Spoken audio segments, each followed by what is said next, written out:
President Donald Trump maintained the possibility of military intervention in Venezuela, even as he mentioned a potential opportunity for diplomacy with its leader, Nicolás Maduro.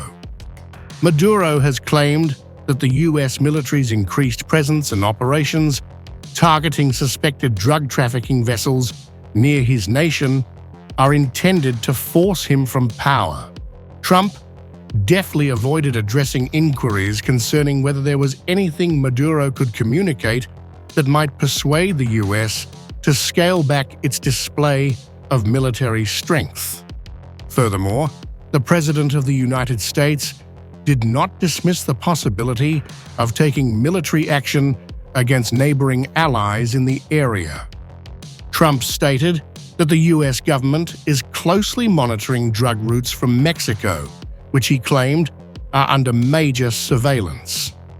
He also expressed his intention to focus on what he tagged Colombia's cocaine factories.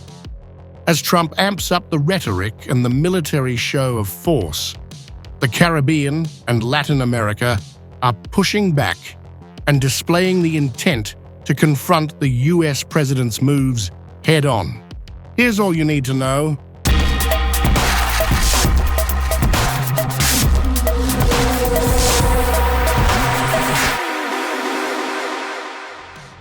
Ambiguity surrounds the forthcoming actions of the Trump administration regarding Maduro's regime. Recently, the United States has intensified its pressure, indicating that it plans to label a cartel, allegedly headed by Maduro, along with other senior officials from the Venezuelan government, as a terrorist organization. Just a few days prior, the USS Gerald R. Ford, along with its fleet of warships, made its way to the Caribbean, coinciding with the U.S. military's announcement of its latest offensive against ships believed to be involved in drug trafficking. For several years, Maduro has engaged in negotiations with both the U.S. and the political opposition in Venezuela, particularly intensifying these discussions in the 2 years leading up to the July 2024 presidential election. The outcomes of these negotiations were intended to set the stage for a genuinely free and democratic electoral process. However, Maduro consistently pushed the boundaries of these agreements and ultimately declared himself the winner, despite substantial evidence indicating that he had, in fact, lost the election by a significant 2-1 margin.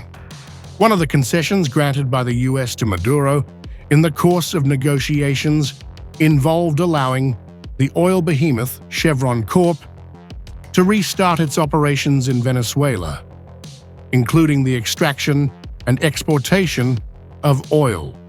This resurgence of corporate activity in the South American nation provided a crucial financial boost to Maduro's administration.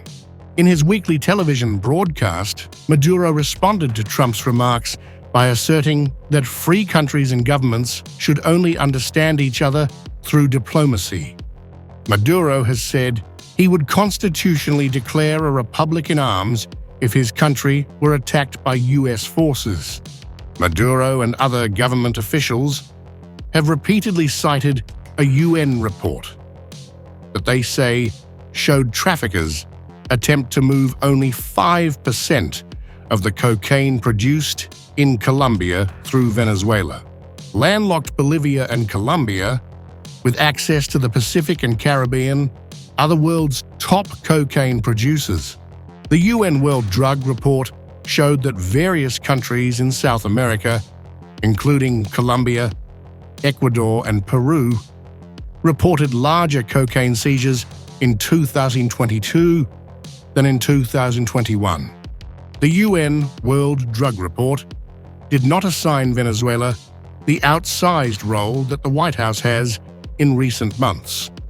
Now, as mentioned earlier, Trump said he would consider authorizing U.S. strikes inside Mexico to halt the flow of drugs. Mexico's president ruled out allowing U.S. strikes against cartels on Mexican soil. Hitting out, President Claudia Sheinbaum said, "It's not going to happen." He has suggested it on various occasions, or he has said, "We offer you a United States military intervention in Mexico, whatever you need, to fight the criminal groups," she said.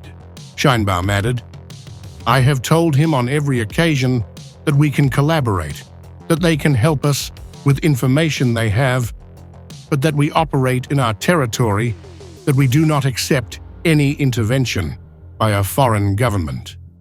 Sheinbaum mentioned that she had previously communicated this to both Trump and U.S. Secretary of State Marco Rubio, who had comprehended her message. Later, the U.S. Embassy in Mexico posted a video on X featuring earlier remarks from Rubio, in which he stated that the U.S. would refrain from taking unilateral measures in Mexico. Not everyone in the Caribbean is rallying behind Trump either. In October, when a U.S. warship docked in Trinidad and Tobago, people were not pleased. Dozens of people in Trinidad and Tobago staged a demonstration outside the U.S. Embassy to criticize the warship's docking in town and call for peace.